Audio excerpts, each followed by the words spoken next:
अपने ही जैसे दिखने वाले व्यक्ति को हम अस्पृश्य मानते हैं। अपने ही समान पूजा पाठ करने वालों को मंदिरों से दूर रखा जाता है। अपने ही समान आचरण करने वाले व्यक्ति को घरों में प्रवेश नहीं है। कहां से ये चला है? तुम अस्पृश्य हो, हम स्पृश्य है, आप अवर्ण हो, हम सवर्ण है, तुम दलित हो, हम श्रेष्ठ है। खत्म करना पड़ेगा। भाई कौन सी बिरादरी से हो? तो सुन, जिस दिन पूछना बंद कर दोगे एक दूसरे की जात, जिस दिन पूछना बंद कर दोगे एक दूसरे की जात, उस दिन भारत बन जाएगा हिंदू राष्ट्र। जय श्री राम। जातिकरण राजनीतिक है, इससे हम कब बाहर आएंगे? जब तक हम इसी में उलझे रहेंगे हमारा देश विकास नहीं कर सकता। जातिवाद का जहर ये समाज को तोड़ता है। किसी जाति का गौरव होना वो बुरी चीज नहीं है, वो कभी कभी ताकत देती है, लेकिन जातिवाद का जहर जो है, जो नफरत पैदा करता है, उससे किसी का भी भला नहीं होता है। जाति के नाम पर हिंदुस्तान में बरसों बरस से मचे घमासान का कोई अगर आपको अंत नजर नहीं आता हो तो हरियाणा के जींद के इस गांव को देखिए। जात के नाम पर देश के जिस हिस्से को सबसे ज्यादा कट्टर माना जाता है, उन्हीं के बीच से इस जहर की दवा भी निकली है। इलाके की 24 खाप पंचायतों ने फैसला किया है कि अब गाँव का कोई भी बाशिंदा अपने नाम के बाद सिंह, शर्मा या कोई और सरनेम नहीं, बल्कि अपने गाँव का नाम लगाएगा। मकसद यही है कि जब लोगों के नाम से जाति गायब होगी तो लोगों के जहन से भी चली जाएगी।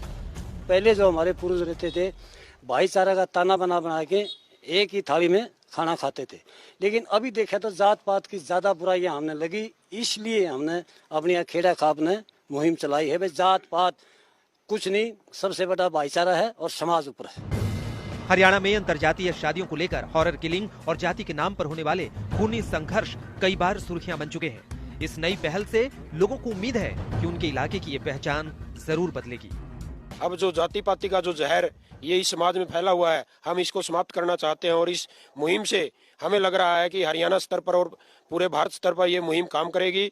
ये शुरुआत यहाँ बांगर की धरती से हुई है। युवाओं को खाप का ये फैसला बेहद रास आ रहा है। उन्हें लगता है कि जात पात के बंधन उनके सपनों की उड़ान के आड़े आते रहे।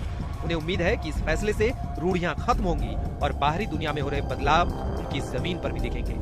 तो इससे हमारे जो अपर और डाउन कास्ट के जो डिफरेंस है वो खत्म होंगे और क्राइम रेशो घटेगा। मतलब जो ऑनर किलिंग हो रही है और मतलब जो ऊंच नीच की भावना है कि मतलब छोटी कास्ट वाले वहाँ नहीं बैठ सकते, वहाँ नहीं बैठ सकते, इन जो सोशल लीवल है इनसे हमें निजात पाया है। नेक्स्ट पीढ़ी जो जनरेशन आने वाली है उसको भी अच्छा संदेश जाएगा। पंचायतों का ये फैसला अगर हरियाणा की कठोर जमीन पर असर डाल सकता है तो जात पात की लड़ाई में फंसे देश के लिए भी एक शानदार नजीर बन सकता है। अगली खबर भी जौनपुर से है, जहां दलितों का घर जलाने वाले आरोपी की तस्वीर सामने आई और सरकार भी सख्त हुई है। तो हम आरोपी की तस्वीर आपको दिखा रहे हैं, देखिए जरा। नाम भी सुन लीजिए, जावेद इसका नाम है और इस पर आरोप कि इसने दलितों का घर जलाया है। और ये शख्स जो है, ये आरोपी है, ये उस पार्टी से जुड़ा है जो दलितों के पिछड़ों के हितैषी होने का दावा करती है। समाजवादी पार्टी से जुड़ा है और अखिलेश यादव के साथ की कुछ तस्वीरें भी सामने आई हैं।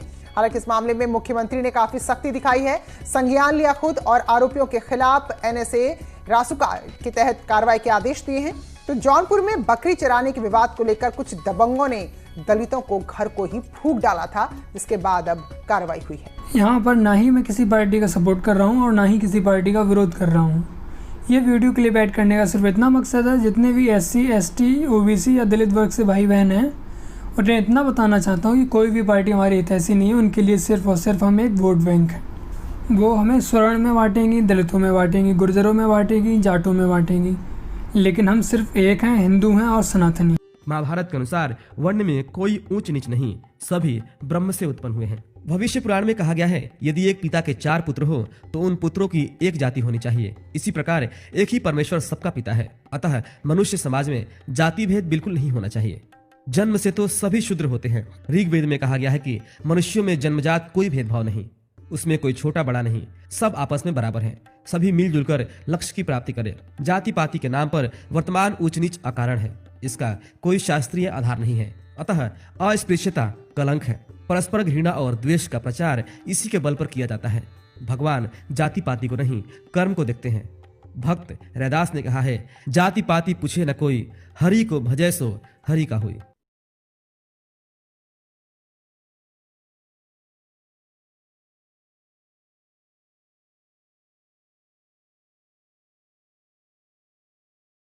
उम्मीद करता हूँ आप लोगों को वीडियो अच्छा लगा होगा। इसे ज़्यादा से ज़्यादा शेयर करें जिससे ये जानकारी ज़्यादा से ज़्यादा लोगों के पास पहुँच पाए, और चैनल को सब्सक्राइब जरूर कर लीजिएगा। मिलते हैं अगली वीडियो में। जय हिंद, वंदे मातरम, जय श्री राम।